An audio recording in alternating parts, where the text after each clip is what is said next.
again, we're not doing video. Dude, I tried doing video with Nato last week. Holy shit.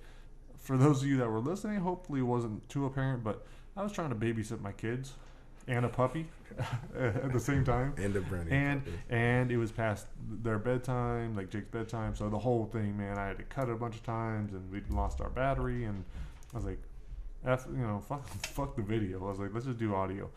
So that's what we're doing right now. You know, sometimes we're going to film. Maybe we got some cool stuff to share. I'll still put it out on YouTube. But for now, it's just more important that we just get this done. Like, Jake's taking a nap right now. We don't have a lot of time. Let's just knock this out. I got jiu-jitsu in an hour and a half. Yeah. I had a bad hair day. I just don't want to be on camera. I did, yeah. I didn't want to ask about your hair, but Mark's not wearing any bottoms. Now that you're putting it out there, yeah, you look different today. But anyhow, no, we got some. First, I was like, I don't know if there's important stuff to talk about, but there's some cool stuff. We just jumped in. Let's go right into what you're saying. I asked you about. We were talking about people being racist and the stuff you experienced as a kid. It's like, damn. And then how many actual confrontations you got into, because I don't know. I had very few. I had one like in second grade, and that stays with me.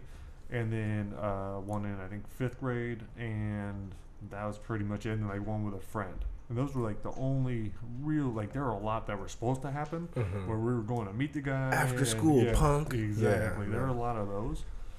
But it never happened. So I think that was a big reason why maybe I was fighting, was to kind of see, like, okay. Where you fall, where's the scale? Yeah, because I'm sure I was scared of it, you know. Those, like, one of those instances, one of the fights, like, I lost. I remember being mounted. I couldn't get the guy off of me. It was a buddy of mine. And, but just that feeling. So I don't know. That probably stuck with me. And that's probably why I got into bouncing and got into a lot of confrontations there and test myself there. But that's probably a big reason why I tried fighting.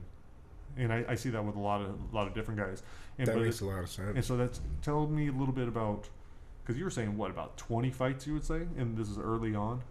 Oh, yeah. But I mean, I make the distinguish between, you know, I say under 12. Like, you're not really doing damage. You guys are just roughing each other up and, you know, punching and slapping if you're trying, but it's not roughhousing. Like, these are guys that you don't like. Like, this is. Oh no, for sure. We're in our mind. We're fighting. Like, we're going at it. You know. But no, and I say let's like move on to real fights between like 12 and let's just call it like 22. Like after the military, because I got in a few fights. Allegedly, maybe I was dreaming. I don't know. I got in a few fights in the military. Maybe I was like, I don't know, I'm dreaming. But no, man, yeah, I got in a lot of fights. Well, because I grew up in a Mexican neighborhood, right? And I'm mixed, black and Mexican. So the most racism from just all the little Mexican kids and the older Mexican parents, like, just, dude, really bad. Well, now, why was that? Do you think they would have done that with anyone? Or maybe they just didn't like you? The same reason that white people did it. People are scared of what they don't know and understand. Really? And they see this weird dude walking around speaking Spanish, you know, and I'm bigger than them. I got bigger lips. My nose is, you know, and I look different and all that. I think it's the same. I think if it was an all black neighborhood and one little Mexican kid, they would have picked on him too. Yeah. You know.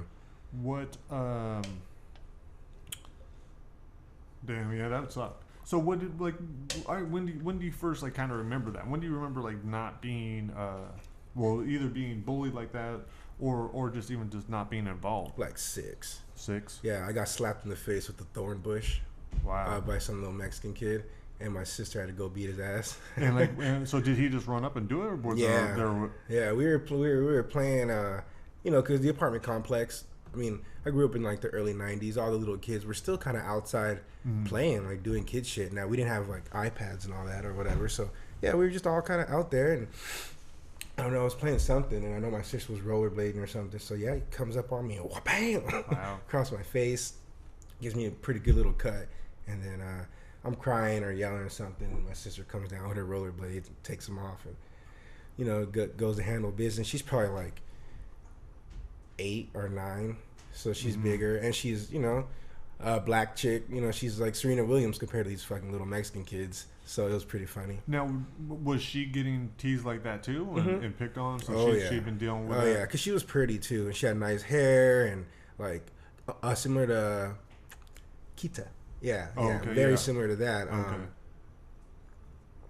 So my sister got it from white girls at school, Mexican girls at home, and yeah, she got it both ways. And, Wow. and black girls, because she had a little light skin. She Mm. could speak Spanish all right, and she had really cool hair. So the black girls gave it to her too. So she was fucked. She got a lot. So what did that do to her and to you? Like, did that make her angry? I mean, Yeah. and stronger? You think, or For sure, for sure. But my sister, like she's an angry drunk. yeah, And I think that's where it all comes from. But not drinking, she's like fucking an angel. She's like Alright. so motherly, so matronly. She's always like calling and check up on me and just making sure I'm alive and shit. She's Yeah. always doing that. But you know, when she gets that liquor or beer in her, I think that old shit comes out. And she's an athlete, dude. She's like I said, she's a few inches short of Venus and Serena Williams. If she would have pursued any kind of sport, she would have been a way better athlete than all her brothers. So she actually got in a lot of fights too. I remember she pulled this chick out of the apartment. This chick who beat me up again. She pulled her out of the apartment, went into her house, and pulled her out, and then beat her up in front of her parents. wow. Yeah.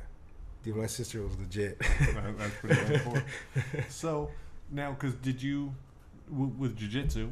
I mean, a lot of guys they'll start with jiu-jitsu, they'll go into martial arts or whatever it is. They'll try it out, they'll compete, they'll realize that they like it a lot, and then some of them will go on to MMA. Mhm. They'll want to fight. Like, so did you ever want to do that? And like, why not? I mean, do you think this has something to do with it? You know, if I would have been paying attention to UFC back then, and actually like that was kind of the dead years of the UFC, like 95 through Yeah. 202, 2005. Yeah, That's like I think 2004 with Tough is when it started. yeah, because I remember when Randy came back, and then I remember that was like 2002, which I remember Rampage. I remember all that. Like that's when I started to get back into it. But by then I was already like a senior in high school. I was already shipping off to the service. And then I didn't really think fighting was lucrative. You know, I didn't see it yet. No one really saw it yet. I don't think. I mean, even now it's still hard to be lucrative. So I didn't look at it as like, oh, dude, go fight. But so if you were going to be drawn to it, it would have been more of like as an athlete and a career, like because you would have loved to have played like pro basketball, so you would want to like if Yeah, because fighting, getting your ass kicked hurts. yeah Like I've been jumped. Like it all hurts. yeah Like I've knocked dudes out and then been hurt. My hand's been hurt. Like been hurt for weeks after. Like fighting hurts. You have to pay me a lot of money to fight. I mean, Yeah. obviously I got into a lot of fights as a youngster, and then I had one allegedly like in the service. Possibly it was pretty bad. Some dude that gave my buddy some drugs. They partied all night. My buddy OD'd. He didn't pass, but I just remember some dudes were beating on our barrack doors, right? Saying if we knew this guy named Johnson. And I'm like, that's fucking Johnson. What are you talking about? That's me. And I see the other dude open his door too. And he's looking around. And he's man, I don't know. It's so fuzzy. This might have been a dream. So he's looking around. He shuts his door. So I go out there, and it's my buddy Johnson on the floor, fucking convulsing, gagging blood. Wow. So I sit there with them. Long story short, the ambulance comes, takes him to the Navy hospital. I'm so discombobulated. I go visit him. Head back to the barracks. Probably pass out because I was so tired. But in my dream, I lock my girlfriend in my room and head to this dude's room, right? And fucking throw a beating on him that's really bad. And I tell him to go to the hospital and sit there all night with this dude. Wow. It was funny though because his sergeant was a really good buddy of mine. And, things in the military can just happen if you know the right people. And if you settle it like men, it still happens. So even though his face was pretty fucked up and he had a gash from his lip all the way down, nothing ever really happened because, like I said, in my dream, that's what really went on. So anyway, but that was a big one. But Wow, so this was unexpected. We weren't even going to be talking about fighting, but no, I think that's all crazy stuff that definitely leaves an impact on you. But no, I know where that stems. Like that was my uncle. I think I've told you like some crazy stories about my uncle. Like he was a drug dealer Oh, right. who used to like take me to watch him forgot get about his that. money back. Wow. Back then it was just small cash here and there. He wasn't a big pusher, but if someone owed him $100 and something bucks, that's a lot of money in the early '90s, I guess. So Is he gonna be upset that you're talking about him He's on in the jail. podcast? He's in jail. I mean, it's like he's been there for 22 years. Okay, that's what good. Yeah, do not take kids on drug deals. That's not cool. Because then you get for sure. Yeah. Yeah, but I think that's definitely where it stems from, like not being scared of it. I used to make my little brother fight like any bully that would fuck with them. I would like grab them both and like, all right, go ahead, figure it out. Allegedly, that would happen. So no, I don't think that's terrible. With boxing gloves on. Yeah, in the grass. I'm gonna teach my kids to try to talk things out. I've talked my way out of, and especially when I was bouncing, dude. I de-escalated so many situations. That's what I was good at. But I want him and he's gonna have the skills to take care of himself. Like he'll definitely have that. Puppy just got something. What is that little dude? Oh yeah. Let's not do that. You know what? You mind throwing him in the crate? Yeah, we got a puppy, but we're not keeping that puppy. We're gonna find him a better home where he's loved. And we want some people that can give him full-time attention, and that don't have a little boy that he's gonna nip at. Do you mind zipping in the front too? Sorry. He did. I did that the other day. There was a little opening in the front, and we come home from dinner. And I see, and he's out. And I'm like, I look at my computer. I'm like, okay, that's safe. I was like, what did he do? Oh, no. And I see little things torn up everywhere.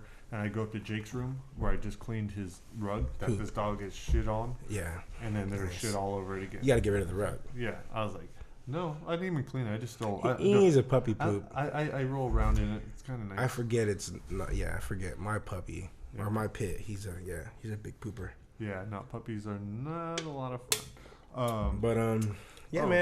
No, but I never saw fighting as a career choice. Yeah. I don't know. And I think going back to what you hit on about talking it out, I think the older I've gotten, the more I've appreciated the gift of gab and just being able to like de-escalate things and kind of, because back then my Spanish wasn't the best. It was still coming up. I could not physically communicate with them except for like, you're making fun of me. All right, I guess I'm just going to show you who's the biggest and baddest, and then you're going to respect me. And, now we're buddies. Yeah. Oh, you too? Okay. Wow. Yeah. Crazy stuff. Okay, but so back to me.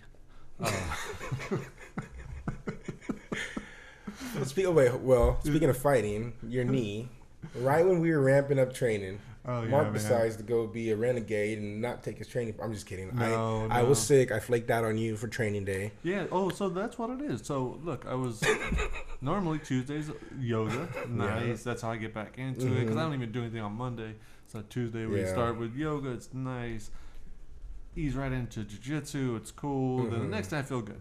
But on Tuesday, my training partner flakes. And I'm like, nah, fuck it. Maybe that's the sign. I should go to headquarters. But at the same time, dude, I had like a bad vibe, and I don't know. I thought about just staying home and writing, but I've been having. I don't know. Before we get further, it's your fault. No. So it is your fault. So so it's Anthony's fault for not showing up.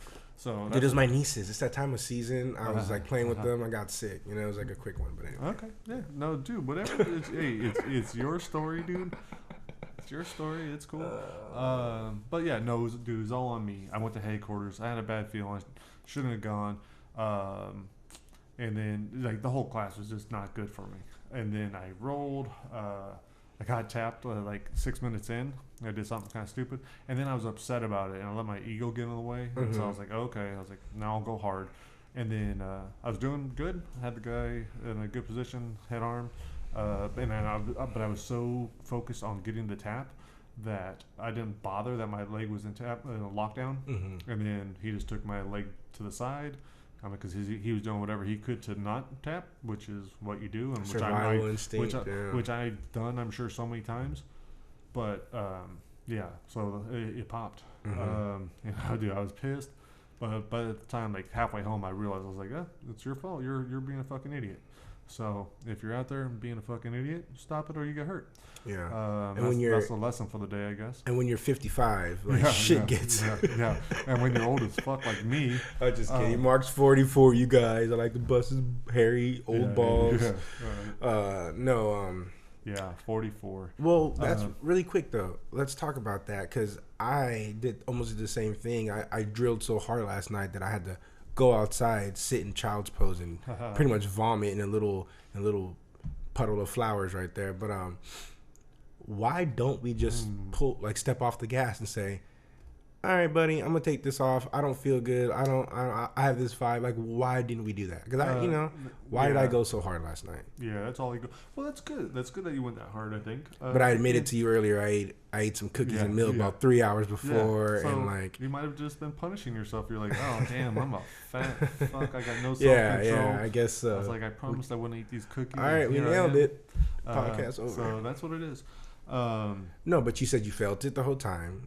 Why didn't you step off the gas? Why, I'm sure a lot of guys feel the same way sometimes. No. I wanted to, it was all ego. I was trying to prove something. I'm 20 years older, but, and I just, because I got now a purple belt, and so, dude, that inflates the ego. Yeah. Like, I'm talking about, and I realized too, and part of it was, I wasn't happy to realize this. I was like, but that competition, those are my first submissions in a competition. It's not like I've done a ton of competitions, but I competed like, I don't know, I want to say 7 times. I think that's the first time I've submitted anyone. Submissions are hard to pull off, though. I mean, yeah, but so I'm happy about it. Yeah. But it's just taking a while. But definitely because my ego was up there. Yeah, because like, you got your purple belt. You've been a dick. Yeah. Dude. And I told you, I was like, I'm gonna be a dick. I'm gonna keep it up. I kind of like it. No, I wasn't trying to be a dick, but yeah, no, I was a dick at that moment, and it's something I got to work on. And that's also, dude, because I had so much stress, because of this puppy and all this other shit. Like, my life is great. I'm so grateful, dude. There's that disclaimer. But there are simple stresses, dude. I'm 20 something with no kids, and when I got my pup, as a pup, it was hard. Had to take him out. He didn't shit in my van, And a little 3-year-old that says, "Oh, you told me not to do that? Well, fuck you. Here, I'm doing it again and again. What's up? Oh, I'm sorry, Dad. Oh, Jake's getting to that age too. Oh, dude, it's been terrible threes. But I love him. He's awesome.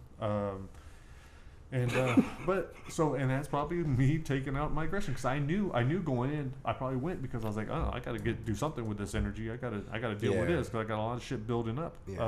Even last week, one day I was like, I think something's off. I think it's my blood pressure, and it's probably just from all the stress. So, and that's with me not having like a regular job. Like, I couldn't imagine that, and having to drive in traffic and all that. I mean, everything has its own stress for all you stay-at-home dads and for you moms out there. I get it. It's easy to get stressed out. Oh yeah. But man, fucking, I wasn't even gonna talk about this, but the biggest reminder, I don't know if you saw it on Facebook, but Marcus Cowell, I think that's how you pronounce his name, from Systems. He's one of the coaches there and a fighter. Dude, his son died, 15-month-old, and like the cutest kid, the best dad, dude. I know I'm friends with all his friends. Like, I don't know Marcus that well. I've only talked to him like maybe twice, but awesome guy. But I know lots of other fighters, and dude, they're all sharing their pictures and just everything that they're saying. I was like, oh, I'm just knowing. I was like, man, fuck. And dude, life is fucking crazy. So, dude, every day since, I've been like, I had no idea that took a turn. Oh, dude, I had no idea what you're talking about. Dude, wow. I had such a hard time. Dude, I think it was Sunday morning I saw it. Dude, I was crying, man. I was like, fuck. I didn't want to deal with it the rest of the day or even think about it. I was just like, this sucks. But no, man, it makes me tell the kids, like, hey, I'm going to not only tell them, but actually, like, spend time with them and enjoy them and have fun with them and not be such a dick and have more patience. No, man, it's great birth control watching parents parent, because even at every level, whether you're working a 9 to 5 making whatever, or you're making multi-millions, I'm sure it's hard to be a parent, man. You're gonna fuck up, and the kid's gonna have this scar and this and that, and like me just watching Jake and my nieces, and my little brothers for that matter, just bump their head or fall and hit the crack. Like, oh, Jakey a while back just plopped down, didn't seem too bad, and that's crazy, man. Yeah. That's crazy. It makes me not want kids. It's like I'm scared to have kids. Oh, dude, that's one reason why, and just because of this kind of thing, dude, I was always so afraid of something bad happening to them. And like, dude, ever since when Libby was born, she wasn't breathing. And so like that was, and that's how I thought it was going to be this whole time. But man, I've just accepted, as fucked up as it sounds, whatever. I accept that, dude. Shit can go bad any day. So whatever. Let's enjoy today. Let's enjoy tomorrow. Fucking not worry about it. Yeah, we hit this before because like my brother's in the service, and I'm always worried about him getting deployed. Well, he is. It's just a fact of the matter. He is. You know, so I'm always nervous. Him going through all the crazy shit too. So, but yeah, just I mean, I can get in a car accident. You know, like when I leave here. So yeah. And then this whole podcast would be over because you can't replace me. That's true. That is true. Who's gonna listen to my shit? But it's weird, man. So, like, I was really, I was caught up on that for a couple of days, and then it got me just thinking about like, you know what? I got to be responsible as far as like, or not having a will. Like, Jen's a lawyer. We could write up right. Yeah. She brought it a couple times. Like, it's smart to have a will. You know, it's like, what are you gonna do? And I don't even care about the money part of it. I just went a whole nother direction for whatever reason. And actually, I remember the reason now. It's because I have a story that I started about this where the guy dies and he decides to be stuffed and just become like, I'm twisted. I don't know why I'm laughing. I mean, it's in a way, like maybe at first it seems funny, but then it's really sad. And because he wants to be there with his family still, and they want like, so they're able like to watch TV with him or whatever else. But eventually they get tired of it, and so they move him up to the bedroom, the wife's bedroom, and the whole time it's gonna be his point of view. Like he's conscious of this. He knows what's going on. He's not like he's dead, but whatever. He's still his soul's still there. And I can only imagine what starts happening. Yeah, he ends up getting turned around because of what's going on in the bedroom and all that. But so I haven't finished that story. I just put it on hold. But I realized pull my pants back up. Sorry. But I was thinking about it. I was like, you know what? And not to take this, dude. I don't want to talk about anything funny after what we just talked about, and that sucks. Kind of sorry. I needed to bring it out. I'm kind of like that. No, but what is Sorry. this whole thing. I was like, what's he doing right now? Why is he going like this? You're missing the video. I think he's doing something for his shoulder. But my elbow hurts. No. I got caught in the arm bar a few weeks ago in Oceanside. So. Yeah. That's what it is. Probably didn't tap fast enough. You were trying to fight it too much. Yeah. But you got to do that too. What were we saying? But I was like, okay. So will. if you can do it right, and like I don't care about the money part. Like we'll figure out that and who gets what. Not that there's anything that'll begin. I'm gonna waste it all. But like what you would do with your body, like and like really think about it, because dude, I used to always be like I was afraid of death. I didn't even want to talk about it, think about it. I was like, oh no. I'm like, I'm lucky I'm here. I figured I'd be dead by 24. I used to always want to be dead. I was like, but now I'm enjoying it. But I go in any minute. When I do go out, I want to make the most of it.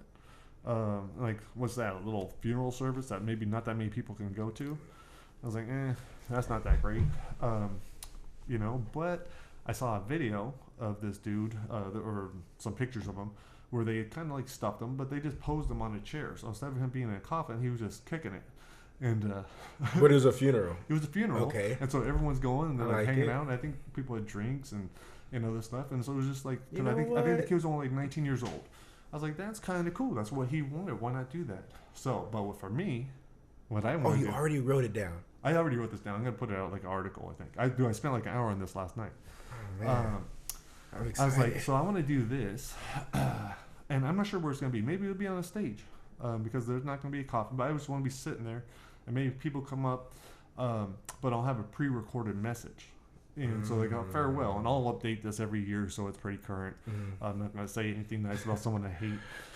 Bill Cosby is the greatest father figure to me I've ever. No, but I was like, and I'm going to have marionettes. So I'm going to be like a puppet. Marionettes. I can't visualize that. Like picture, no, not music, actual like puppeteers. I thought you said the clarinet. Marionette. Oh, I think marionette. The little this, right? Sorry, puppeteer. Yeah. And I don't know if they'll use strings or whatever, but rope. You got heavy arms. I was like, imagine me being able to give you like one last hug. I was like, I'd do it. I don't know if a lot of people would do it, dude. I don't know, dude. High five. Like I put you one last Kimura real quick, Yeah. or I take a picture of you Yeah. rear naked me. Oh yeah, dude, I'll pay these guys extra. If they Oh get, my god, dude. take someone's back and do not let go. No. All right, now we're getting crazy. No, it'd just be like saying hi, maybe. But what's the difference, bro? No, but it'd be. I mean, the kids aren't gonna watch. It's not gonna be like. And so all right. Okay, Maybe the best part of this whole story is I decided at breakfast this morning to tell everyone the story, and Livy's sitting right there looking at me. She's like, dude, she wasn't so sure about it. She just kept saying no. I'm like, just listen. I was like, I'm just kind of playing around. It's gonna get updated every year. It might change. Well, and also I'm gonna put in the will too. Like it's not official yet. Like Jen still and all this stuff is gonna be like my family could say yes or no to certain things. They could take it as extreme as they want. Like on the first stage. Yeah. Like they could make it like a big surprise when I get up. Like maybe they're the only ones that know. But you like, have to have some good eyes, like prosthetics, because don't the eyes go? I don't know. Well, I don't know. We'll do it right away. Well, dude, I'm gonna get someone like the next couple days. I'm gonna need an expert for what I have planned. You need like a party planner. Yeah. But for your death. See, and hey, that's a job. That's a smart idea. That's gotta be a job. That's a smart idea. Hold on, I'm writing this down. What are we doing right now? But that is a job. That's gotta be a job out there. Yeah, and that sucks. But really, hey, as far as not taking, if you're gonna plan your wedding, why not plan your death? Yeah, and not taking death lightly, but really, why not? Like. Why take it seriously? You're still gonna die. We're all single ants in an ant hive. Yeah. And it's like, how important are you? This is just one. I think this is taking a look at how ridiculous it is. But at the same time, why not make the most of it? Like, if you could say one final goodbye, why not say one final goodbye? Like, that's awesome. Like, film your own video or whatever. And a lot of people do that probably. Maybe. Yeah, I don't think it's uncommon. You don't need the puppets. You don't need to make yourself into a puppet. Just do the video. I always thought the basic funerals were kind of just bleak and like no one likes going to funerals. Yeah, they're just yeah, that's up. And the casket, the casket, why is it open and why no? What are we doing here? So and then you know what? Part 2 is the story I just told you. So I don't know about. I think I'm just leaving this part out. But I thought maybe it'd be interesting to be stuffed here for a little bit, just so people could come by, hang out, until I spring a leak on the couch or I start to smell. What's it called after the funeral? The view, or it's the viewing, or yeah. But I was just thinking like a couple. Yeah, maybe we just do that. So maybe we just make it quick because then I want to take the party to the beach. But this is where I'll need a little bit of time because I don't know if you've seen that video what the guy does with dead cats and drones. Where he turned his dead. Oh yeah, and then he does it with a cow, I think, and some other things. But it's just a fur, right? No, it's like it's the whole thing. Well, I don't know how heavy. Like it must be just fur. I was like, I mean, he could use the inside for like the battery or yeah, because he puts I saw it like the belly. It's the cat's belly. Like, but that's crazy. So, but they could do that with me. So because skin doesn't preserve that well, buddy. I bet they can make it look pretty good. We'll figure it out. Because and maybe they have to coat me in like some kind of latex. So like, dude, they can do what they want. I'm not gonna. This is an old theory. Like back in the early 1900s, they would take pictures with your dead. I don't say kids. I don't know why I said that right away, but your relatives right away. Like they would take pictures with them and be all propped up. Yeah, that's right. Yeah, this isn't actually. I don't know why we're so surprised about it. Yeah, so just turn me into a drone real quick. Dude, that's a big fucking drone. It's like your hands and feet But he did it with a cow. It's either a cow or a deer, so that's not that big. Dude, buy a couple extra bigger drones. And by this time, hopefully I won't die for a little bit. What if it's like just a torso up a drone? No, because check this out. Because then we're going to go to the beach. You said no right away. Like, you're like, nope, I already thought of that one, dude. Nope. No, this is the best part. I don't know. And this is, I'm not the expert, man. Like, we're going to have to bring in someone, but we're going to need some kind of flammable liquid. I'm not the expert here, man. So I want to be coated, completely coated. I don't like where this is going. Completely coated in some flammable liquid. I don't like it. But remember, I'm a drone. Nope. And I might have explosives inside me, or fireworks. And then I don't like it. I'm thinking of Genghis Khan throwing human fat over the wall to burn them and burn villages, bro. No. Yeah. I'm gonna do like a glorious first flight. So I'm gonna have all this on top of me. I'm gonna be loaded with this flammable liquid, have dynamite or whatever inside of me, going on this trip where we filmed. You guys will film it. You would do from below. fireworks instead of dynamite? It's so explosive. Well, it's gonna be something. I'm not sure what. Well, see, that's what I'm saying. I've got to get the expert. I'm just. I've only had this idea for a day. I got to work this out. We're gonna be flying and just be awesome. And we're gonna play on the Iron Maiden song, "Flight of Icarus." Respect. And so gets too close to the sun. He gets too close to the sun. What happens? That's when everyone gets their bow out with their arrows. How high are you gonna be? Well, you're not thinking this out. No, I am. We need to get someone on dude, this. I'll show you the document. It even has you written down for like hit. We need you to get someone you get to on hit this. the final shot probably. But if I'm too high, I say, fucking listen. good. Everyone has a lot of arrows, so I already put that down.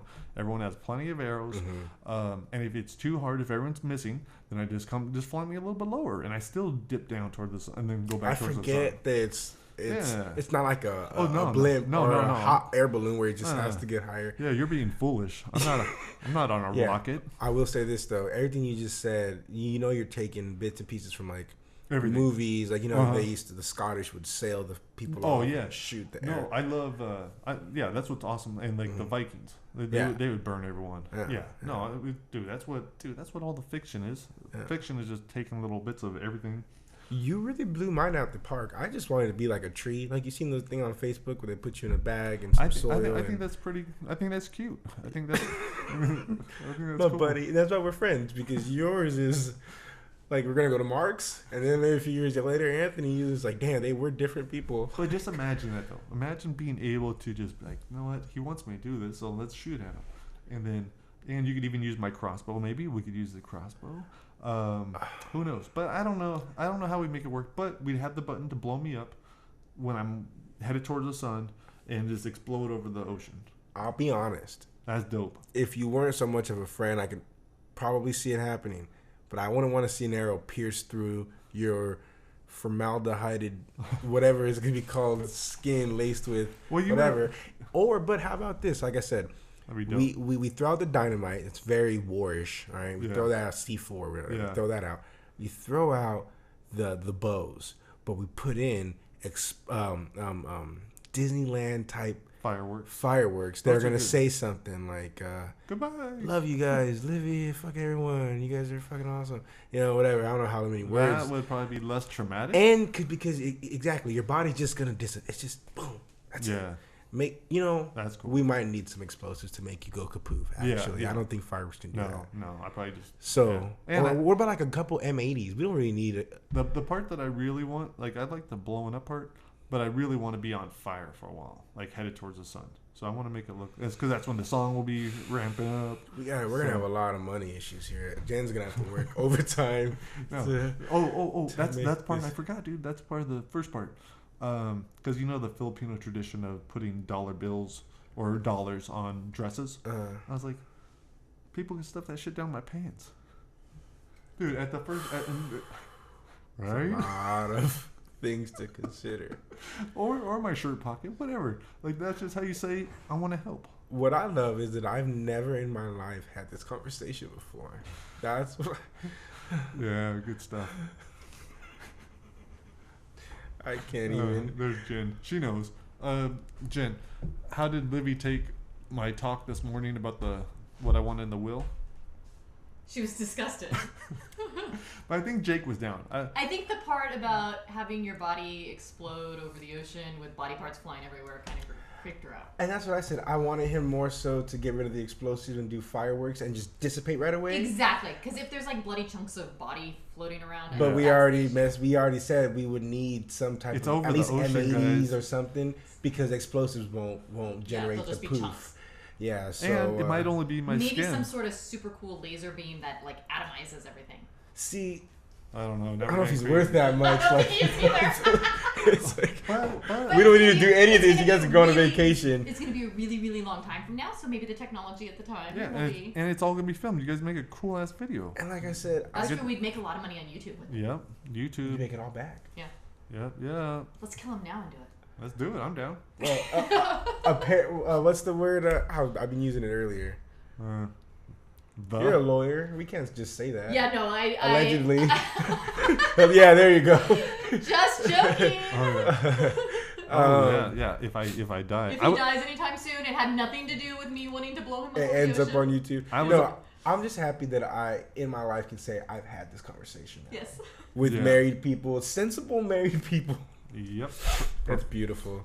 Jen, that's awesome that you play along. Professionals. That's why you guys can stay married. Exactly. All right, so we covered the will. You know, mine Oh, sucks, so yeah, dude. yeah, I just yeah. want to be a tree. I wanted you to go first. I wanted you to tell us first. I know. Now You want to be a tree? I've seen some really bad cool stuff. things where they make your ashes and they mix them with seeds and then you can plant them and be a tree. I think that's really cool. Well, the one I want is I want to be made into a diamond. That's kind of cool too. Was that what you're saying? So yeah, they could press it all really into a more diamond, work. and then Livy has to wear me around her neck for the rest of her life and just be creeped out by that. You should have a little voice come out of it every once in a while. Considering that Livy's good with diamonds and stuff, I don't know. Yeah. I think that'd be nice. All right, so we'll do that this week, and we'll finalize our will, and we might add some of this stuff. It's gonna be a Freaky Friday where Livy turns into Jen because she holds the gem, the stone, we can swap in and out. and then it's in and out, and it's like she does a poor lawyer, Livy. and then she's like doing your. All right, so this wasn't. This didn't go as planned. Today was a little different. But we found out some interesting stuff. I feel like we had to take it a little different turn. I hurt my knee because dude. Back to me again, because the will was. No, but Dr. Holland. Yeah, but do you want to tell us some more about your tree? I don't want to cut you off. That is not. No, actually, I don't. Okay. It's like I should have went first. I think that is. No, I think that's pretty cool. I think that's. No, boring but cool. Yeah. If you're a tree that killed people. Well, because I don't know. Maybe they can like carve in me, sleep under me. And, your dog can piss on you. Yeah. No, I think it's nice. You're helping. Compared to yours, it's so what? I think you set me up because you didn't tell me it was gonna be all that. Yeah, no, there's all that. I'll show you the document. I can't wait to read the legal print in that. I know. Because I am gonna have they could decide something cool though, like how much or how little they want, but not too little. I was like, okay, I'm definitely catching on fire. Like there's some things that I need to have in there. Okay, you're a Knickers kind of a guy, huh? You're a fucking I think that'd be dude. That's an awesome song. Iron Maiden. That was one of my first heavy metal songs I loved. Good shit. Livy's excited. I'm gonna get her some more Iron Maiden for her iPod. Dude, she loves her and Jake. You should get her some little spats. Oh yeah. I don't know. They must have them. Or a Slayer. You have Slayer. Yeah, spats. I don't want her wearing Slayer. No. But I don't. Those kids don't listen to Slayer. Iron Maiden. Yeah. I'm horrible. That's why I'm not a parent. Yeah, I was like, I'm not that bad of a parent. Dude, there was one. Oh, Dr. Holland, my knee. All right, so I go to the orthopedic, same dude I saw a year ago. For your other bum knee. Yeah, for my bad knee. And so he sees me, awesome guy, and he sees me and he's thinking that I'm ready for probably surgery because I never got anything done.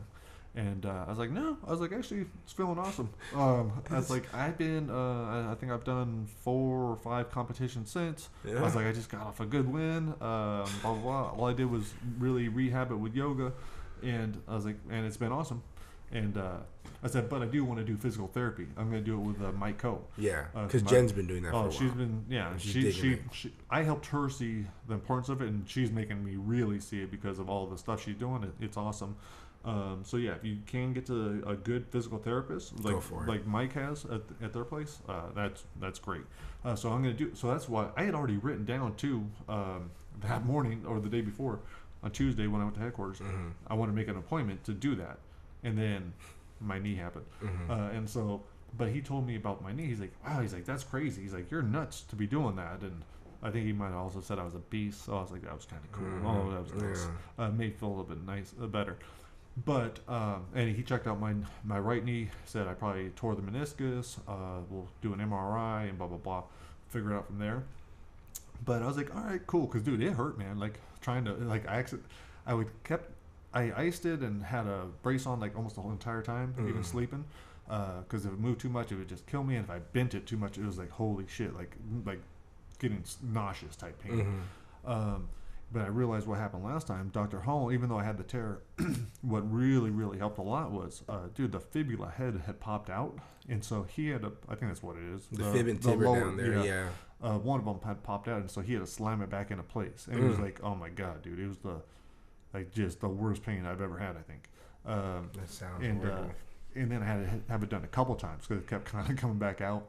But I know that helped with recovery. And so I went to go see him yesterday, and I'm just sitting in the car. I'm like, I was like, I'm afraid that he's probably going to have to do it again because it was the same exact injury. And so I went in there, and he checked it out. He's like, yep. And luckily, this time it did not hurt nearly as bad, but it definitely went back in place. And he said today should be hurting even more, and it feels awesome. So there's definitely instability there. I can't bend it all the way, but compared to yesterday, I was like, yeah. So it was a structural issue, you know. So it wasn't only just. That's what was a little bit upsetting. The orthopedic doesn't even see that, doesn't tell me that, it doesn't try to adjust it or do anything to relieve it. Where my chiropractor doing it, and I have the utmost faith in him. He's adjusted everything. He's done your kids. Because all my kids, and all the time since they've been little. So for me to let him do that when I know that there's definitely probably a tear there, but I'm trusting him. He knows what he's doing, and he did an awesome job, man. And so it was just funny. And because he also said it's because that I'm putting myself in harm's way and I'm doing all this athletic stuff that I'm getting stronger.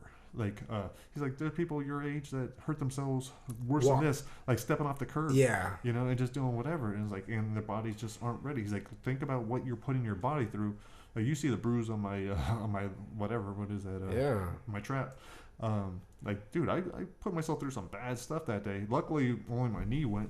And even on light days when me and you go, you're moving around 225, 230. You know, we're not small guys. Yeah. So, yeah. So I think it's worth it. And another thing he said too, because he's a little bit older, not that much older, but he played football, and his wife had just said something to him about like, wouldn't you rather have not played and not had these injuries and these issues? But I don't know, man. It was like, live your life. You only got the body once. And who knows how long you're going to have it. Go for it till the wheels fall off. Yeah. You can get in an accident and have your legs crash or something crazy like that. Yeah, you're not saving it. So, but I think that was it, man. But, yeah, just that difference. Why don't we wrap this up? I think Jake is probably going to be waking up from his nap.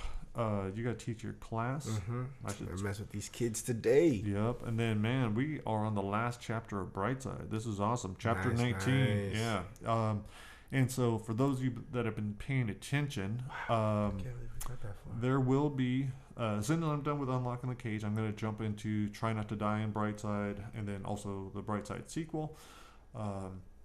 We'll go more into that next week, because next week I just want to talk about Brightside. So if you have any questions, shoot us an email. You can just send it to me if you want, mark@marktullies.com, or on our social media page or whatever. If you have any questions about Brightside, if you read it or listen to the audiobook or whatever, we'll be talking about that. Yeah, so I think I'm going to skim back through and see what's going on, because there were a few things that still stand out I wanted to ask you about. So, yeah, that should be a fun little podcast. Yeah. That's an easy podcast, and that'll be good, too, because it'll help me get my brain started on Trying Not to Die. And so maybe we'll even put it off a week. We'll see.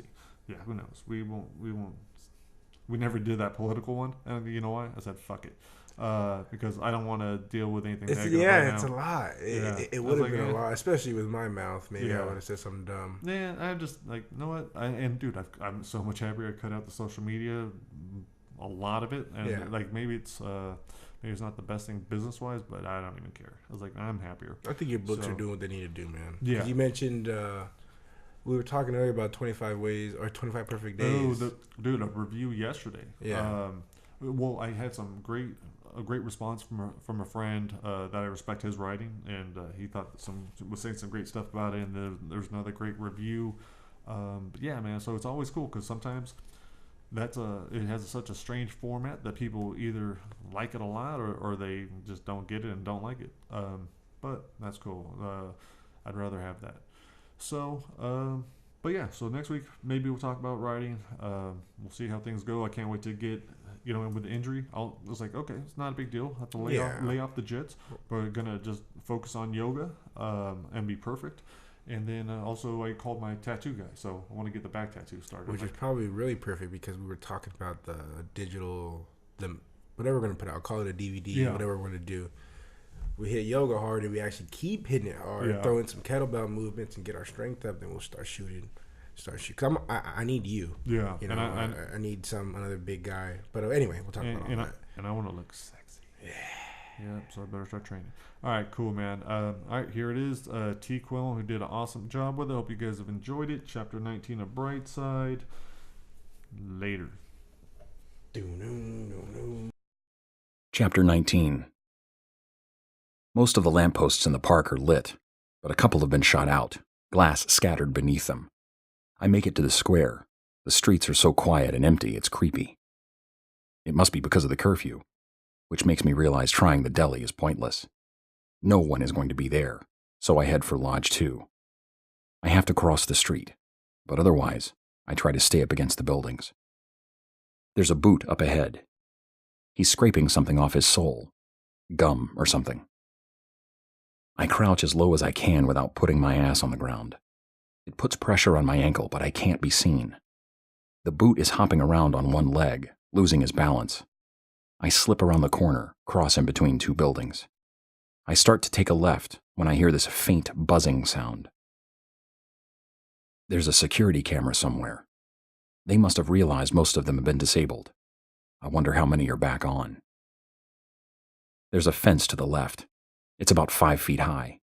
I check both ways, then take off and run, but my ankle gives out. My hand goes to the pavement. I'm completely exposed, so I spring up and hobble onto the grass.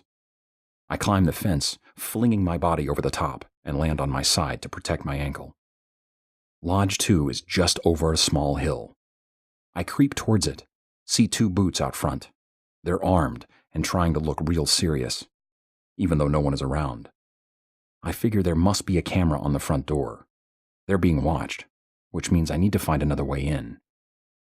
I swoop around towards the side and look up at the second floor.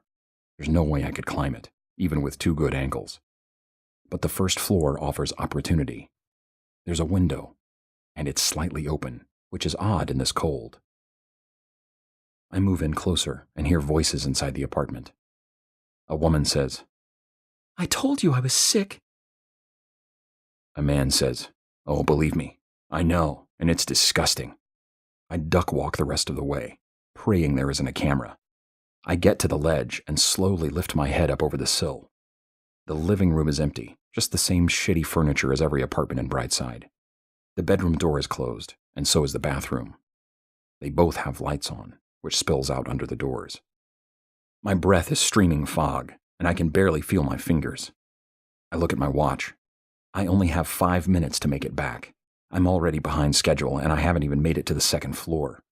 Instinct tells me to turn back. I can still make it if I hurry, but Wendell keeps popping into my head. His giant body splayed on the wet bathroom floor, the holes in his chest, his face. The window gives the slightest creak as I lift it a few inches. Luckily, the couple is still arguing from different rooms. I don't think they can even hear each other, because they're saying the same thing. I press up on my right foot and hoist myself through. My stupid coat is getting stuck, so I have to wiggle a bit. I nearly propel my face to the floor, but my hands spring out and soften the blow. I'm heading for the front door when I hear a flush. The knob begins to turn, and I nearly trip over the coffee table, my hand frantically reaching out for the door. The bathroom light flicks off, and I turn the knob and slip out just in time. The hallway's empty. The stairs are at the other end. I hobble and hurry and use the handrail to keep the weight off my left foot. There are at least 8 doors on the second floor, and I have no idea which one is Becky's. I don't have time to try them all, so I knock on the first one. A middle-aged woman with dry, frizzy hair answers. I think I've seen her washing dishes at the diner. "I'm looking for Becky," I say. "No, Becky lives here." "Okay, but she's on this floor. Do you know which one is hers?" The woman scratches her scalp and something comes off in her nail. She pinches it and studies it. "Please, her name's Becky, Wendell's sister." "Oh," she says, drawing out the word like it has 15 letters. "Yeah, weird girl. She's over there." The woman points to the last door on the right. There's still a piece of scab under her nail. I tell her thanks and start hobbling. This floor seems so familiar. but I can't remember ever being here. I knock on the last door. A girl says, "I'm in bed." She sounds frightened, like she's been caught doing something bad. "Becky, I'm a friend of your brother's. Please, just come to the door." I hear her moving around. I also see the middle-aged woman peering out her door, but as long as she's peering, she's not calling the boots. Finally, the door opens, and I see Becky, a frail, freckle-faced girl with big brown eyes that look like she's been crying. "You don't know me," I say, "but your brother sent me." "My brother's dead." "Yeah, I know, and I'm sorry. But he asked me to make sure. Can I come in?" It's like she knows she's being watched. She says, "No, I can't have visitors." "I'm not trying to get you in trouble, but your brother asked me to come get you." "Why?" "So you can leave Brightside for good." "I don't know what you're talking about." I know she's lying, but she's also scared. She starts to close the door, but I block with my left foot, pain ripping through my ankle. I grit my teeth. "He risked his life for me, Becky. He did it so I could escape, and so you could too. Your brother wanted you to get out. He made me promise I'd come get you. Now, I can't force you to do anything, but I gave Wendell my word. I owe him. That's why I'm here. But you have to make up your mind, and it has to be right now. We don't have any more time." Becky stares at nothing, trying to process what I'm telling her, but she's also thinking about Wendell. She knows her brother would have done anything to help her escape. The door behind me opens, and I hear this awful voice I know too well. "What the fuck are you doing here?" "Crystal." And it all comes back. Lodge 2. Second floor. I stay focused. "So what's it gonna be, Becky?" "Oh shit," Crystal laughs. "You're a fucking pervert. She's 16. "Becky, you have to decide right now. Yes or no." Becky keeps staring at the floor. She's unable or unwilling to comprehend what I'm saying. I start to think this is a mistake. Here I am trying to convince a girl I've never met to run off with me into the woods, and Sharon's ride is probably already here, about to leave, and I'm going to miss it. But then Becky looks up with those big brown eyes and nods. I silently tell her to get her coat, that we're already late. She asks if she can pack a bag, and I tell her there's no time. Sharon's club is leaving as we speak. I shouldn't have thought it. Regretted it the moment it flew out of my head. "You're the ones causing this shit?" Crystal's voice fills the entire lodge. "That's why we have a curfew? So you idiots can try to escape?" Crystal is shoving me, prodding her fingers into the back of my head. Other doors start opening, people popping out to see what's going on. I try not to look at them, but I catch a young man's eyes. He wants to know if it's true, if there really is a way off this mountain. I don't mean to picture the pond, the carvings in the tree, the hill, and the cave. Or maybe I do. I have no clue what I'm doing anymore. Then another familiar sound, far worse than Crystal. The faint sound of bootsteps. And they're getting louder and louder. I jump into Becky's room, slam the door, lock it. Crystal banging and screaming and telling everyone the traitor is right here. Becky puts on her coat, her boots. I hobble to the window and open it. There are some bushes, and it looks like a snowbank is blown up against the building. Crystal's outside the door, telling the boots to hurry up. I take Becky's hand, tell her it's going to be okay. She ducks her head under the window and slips out first, her fingers gripping the sill. She's terrified. "It's okay. Just jump." Words I never thought would ever leave my mouth. But Becky lets go and falls, and I stick my head out to see her lying on her back. I can't tell if she's breathing, but then she smiles. The key slips into the lock, The bolt turns. I stick my leg through the window, duck under, and look back to see the doorknob turn. I let go, just falling in the dark. The snow breaks my fall, but not really. I'm heavier than Becky, and she already smashed a lot of the powder. I can barely breathe, but I pull myself up, keep most of my weight on my right foot as we run for the park. I'm running, hobbling down the path, shouting for Becky to keep up. I hear voices in the distance. Someone says we're heading for the trees. I take Becky's hand so we don't get separated. She's so light, she's not sinking in the snow like I am when we step off the path and into the woods. I practically drag her between two enormous pines, the needles scratching our faces and clothes. Someone yells, "Stop right there!" But I don't look back, just keep moving as fast as my ankle will let me. "Are they going to shoot us?" Becky asks. "No," I tell her. "They have to warn us first." A cloud rises over the moon, and I can hardly see all the rocks and dead logs. I nearly trip, so does Becky. I say, "Keep going. That's all we have to do." I can see the tree with my carvings, but I can't be sure. Gunfire erupts behind us, bullets blowing through the branches on both sides. So much for a warning. Another bullet whizzes by. It's so close, my entire body is covered with goosebumps. Carvings or not, I yank us right. My ankles practically numb from the snow, and we sprint through a bunch of trees and start moving up the hill. Becky's frail, but she's a fighter, keeps churning, running, even when it sounds like she's about to have an asthma attack. Other than her labored breaths, I don't hear anything. No more shots. I wonder if we somehow lost them. It's only 30 yards to the cave.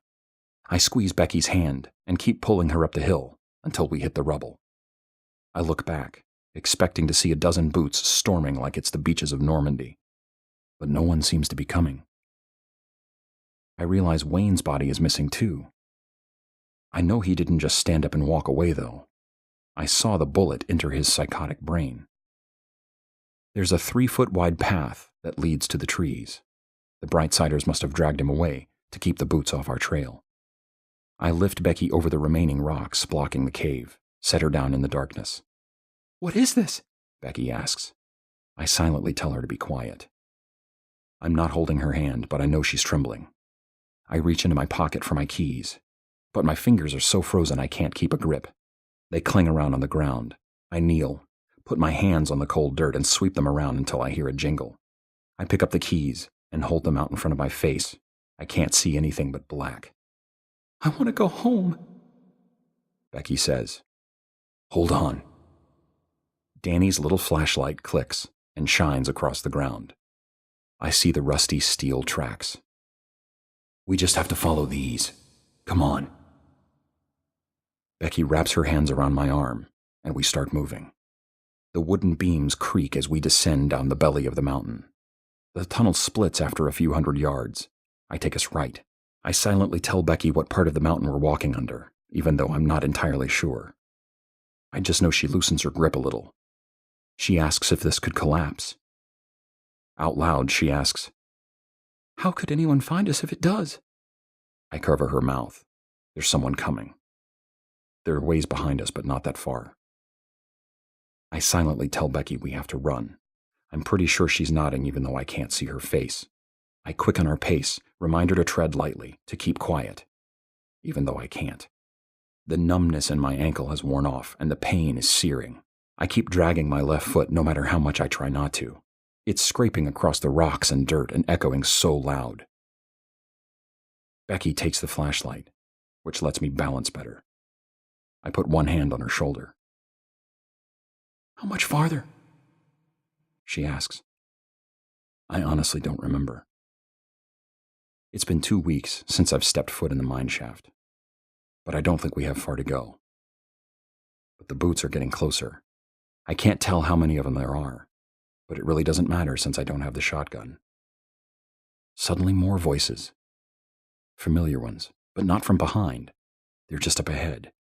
I can see the end of the rope ladder anchored into the steel plates just under the tracks. Each rung gets a bit brighter. The exit to the mine is 10 yards away. And we have company.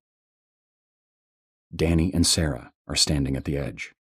100 stars twinkling behind them. It's the most beautiful sight I've ever seen. But I'm still mad. What are you doing here? I ask. Joe! I slam my hand over Danny's mouth and turn back into the darkness. I can't tell if the boots are moving quicker or not. I turn to Sarah. I told you to go. Danny refused. Yeah, I refused. I step up to the ledge and look down 200 feet. The last of Sharon's club is loading into the back of a huge moving truck. Sharon walks up to the driver. I can't see his face, but he's clearly pissing her off. Her arms swing wildly as she screams, but the guy's not budging, and Sharon looks up at us. I can barely hear her saying, "Fucking move!" Come on, we have to go, Danny. Can you do this?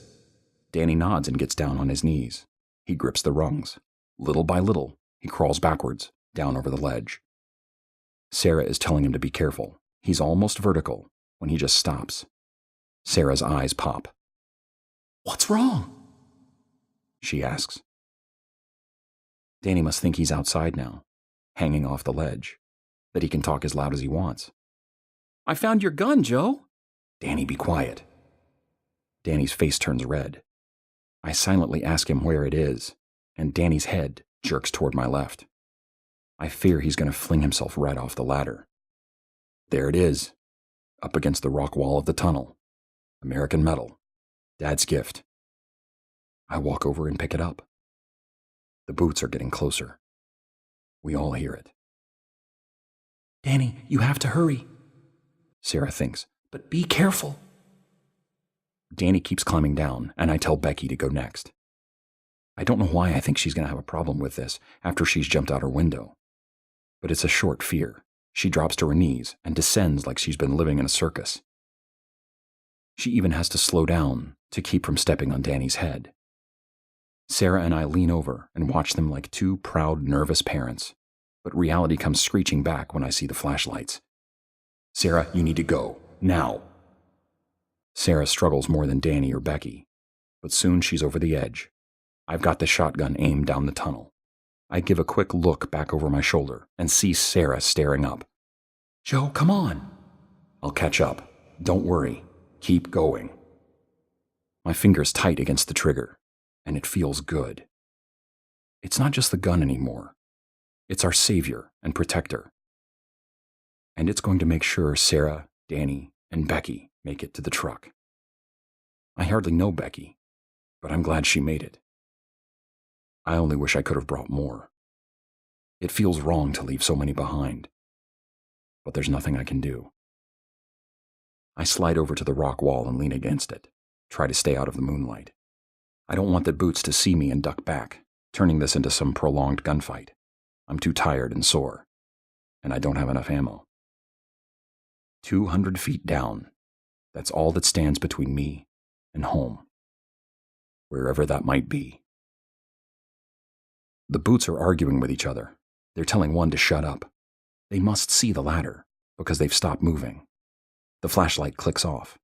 I was hoping they'd keep it on to let me know where to shoot, but it probably would have blinded me. One eye closed, shoulders relaxed, barrel up. The boots are trying to tread lightly, just like I told Becky, but those hard heels can't be silenced. I clear out my thoughts, focus on the sounds. There's at least 3, maybe 4. I assumed there'd be a lot more, but I bet half of them took the path where the tunnels split. I just wish I could tell if they were walking single file or side by side. My hand slips into my pocket. I've got 4 more shells. The only problem is, there isn't any cover, so the first round can't miss. I inhale slowly, exhale slowly, inhale and hold. The first boot comes out. He's not even looking at me, just marveling at the stars. I wait an extra second to see if another one is going to follow. Sure enough, one boot does. They're standing so close, I'll hit them both even if I only aim at one. I crack the shot off and the kickback slams me into the wall. It fucking kills. I should have given myself space, but at least both boots are on the ground. One's dead and the other's well on his way. I click open the barrel and load 2 more shells when a bullet rips into the rock by my head. Little jagged shards cut into my neck. My eyes are closed when I start to take aim at the 3rd boot, but they're wide open by the time I get the gun parallel to the ground. The next shot tears right through his neck. Looks like his whole head might come clean off, but it stays intact as he falls onto his dead partners. I load another round and try to be as quiet as possible. I don't hear any more boot steps. I don't hear breathing or even someone cocking the hammer. It's just silent. I take a quick look back over the edge, see everyone waiting inside the truck. I know they aren't going to wait much longer, so I get down on my knees and crawl toward the ladder. I keep the shotgun aimed for another 20 seconds or so, just in case that last boot has more patience than the others. But there's not a sound. I need to go. I slide the shotgun down my back inside my coat and use one hand to shove it in the back of my pants and into the crack of my ass. The rungs are cold on my fingers. I start to back up. The rungs are getting slippery, but I know it's just my sweat. My heart is thumping in my chest. I realize that in the last hour I've stood on a high rooftop and jumped out a window, but there is just something about facing the fall backwards that throws my guts up towards my chest. I keep telling myself, just don't look down. My ankle throbs, but I keep moving. I'm almost halfway down when the rock next to my face explodes, spraying bits into my eyes and mouth. Another bullet, but not from above. It came from somewhere off to the left, in the distance. My cheeks and eyelids feel like I just dove into a pool of needles. I grip the rung with my right hand, while my left wipes away the little shards in the corner of my eye. I hear Sarah and Danny screaming from below, but I still can't look down. I turn left and see this 20-something ranger posted up on the hill. The muzzle of his rifle aimed at me. Palmer, the dickhead boot, gets out of his car, stands right beside him, hands behind his back like he's watching a tennis match. Melvin fires his revolver, which has no chance of doing anything except add to the noise because he's too far away. Danny screams for me to hurry, and I'm trying, but my ankle keeps giving out, and I can only come down with my right foot. I'm halfway down, 100 feet from the ground. The next crack of the rifle is almost as loud as the crunching sound the bullet makes as it blasts through my clavicle. My left hand just flies off the rung, so now I'm holding on with my right. I finally look down. Fuck me. I force myself to look up, which isn't any better. The ranger takes aim, the barrel of that rifle pointed right at my skull. If I don't move, I won't even hear the crack. My brains and blood will just rain down on Sharon's chosen few. I try to swing my left arm up to a rung to give me some stability, but all I feel is red-hot, searing pain through my shoulder. I can't even squeeze a fist. Palmer smiles and cocks his finger at me. The ranger fires off a shot, and I curl my body back under the ladder. The bullet zips by my neck as I slam into the rock. The ladder is all twisted now, and I try to flip it back before the ranger reloads, but my right hand slips. I don't know how many rungs I try to grab on the way down before I finally get one, my legs wrapping around the ladder. Everything's tangled, and the shotgun falls and cracks against the rocks below. I force myself to look, need to know exactly how far I have to fall. It's at least another 50 feet. I have to drop if he fires again, even if I shatter my legs.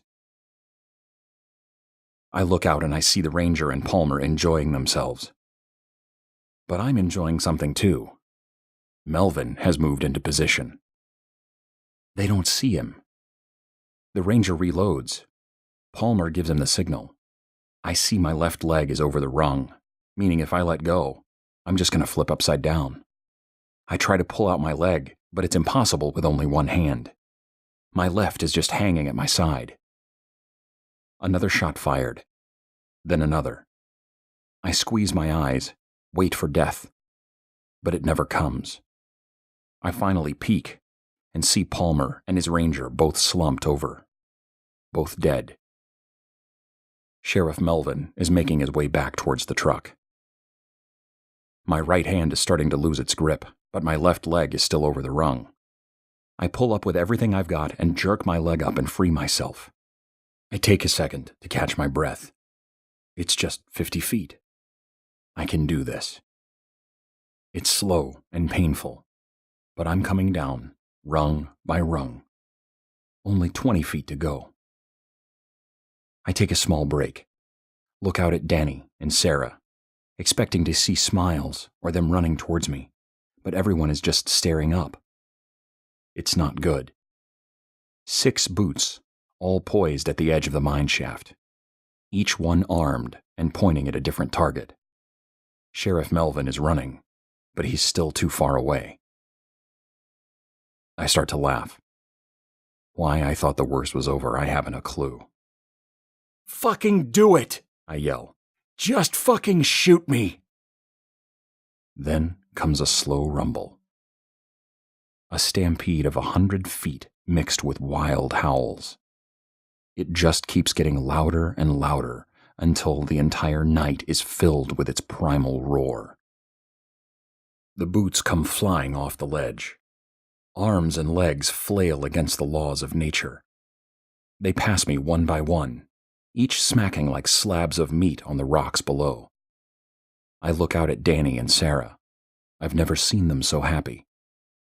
Then the ladder starts to shake, and I look up. I see a pair of feet coming down. I lean out, and I see more following. Brightsiders climbing down from the hell above. I have no choice but to get moving. I drop 2 rungs at a time, knowing if I don't, I'm going to get kicked off, because they're all coming. I drop the last few feet and rip more tendons in my ankle, but Danny and Sarah are there to help me to the truck. Sharon's yelling at the driver to go, but he gets out and runs over to us. I finally see his face, but I can't decide whether to hug him or punch him. He smiles and thinks, "We'll have time for both, Joe." Dad tells Danny to grab my legs. "Come on, we have to get him in." They fling me into the back of the truck, crammed in with the others. Brightsiders run for the truck, but the roll-up door clangs down. They bang on the back and beg to be let in, but their cries fade as we pull away. Their chances aren't good on foot, but they have 10 hours of darkness. If they split up and hide, some should slip away. Sarah eases me into her arms, careful of my shoulder. She kisses my head and tells me not to close my eyes, that I have to stay awake. I think about the ones we left behind, lost and wandering in this desert valley. Most are probably cursing us, but as I look around, I know we couldn't have fit more than 1 or 2. The others would have flipped the truck, torn us to shreds. I pray that they see the sunrise, that they live long enough to tell the tale to their grandkids. I pray the Brightsiders that stayed behind aren't punished for our sins.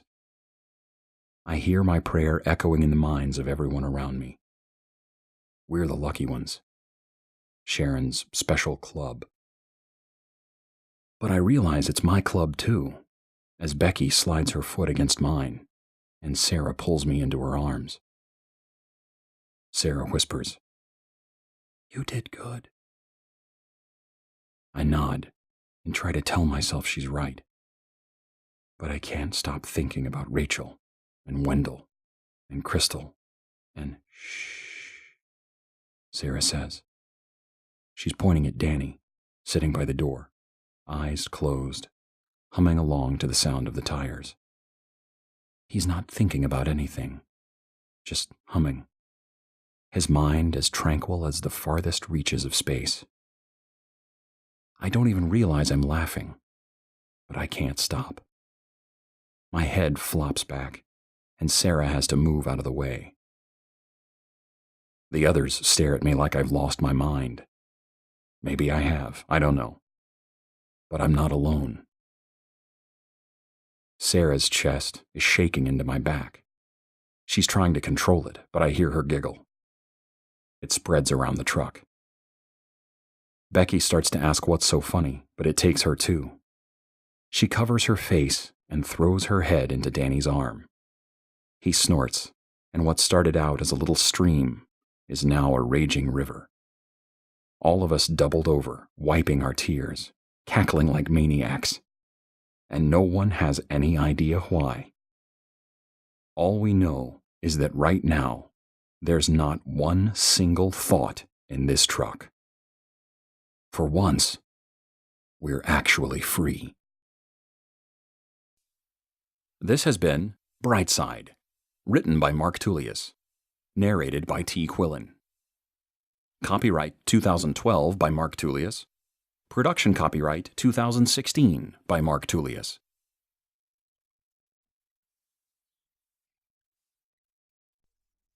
Acknowledgements.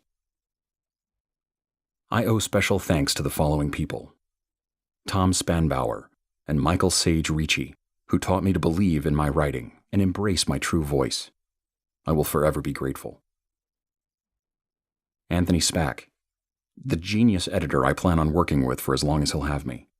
Every time someone tells me they can't put down Brightside, I feel I need to credit Anthony. He's great at understanding what I'm attempting to do and then working his magic until that's what I'm doing. My classmates at UCLA Extension Writers Program, and the dedicated readers who suffered through early versions of Brightside. Your input has been invaluable, and I hope the wait has been worth it. My wonderful wife Jen, for her constant support and unwavering love.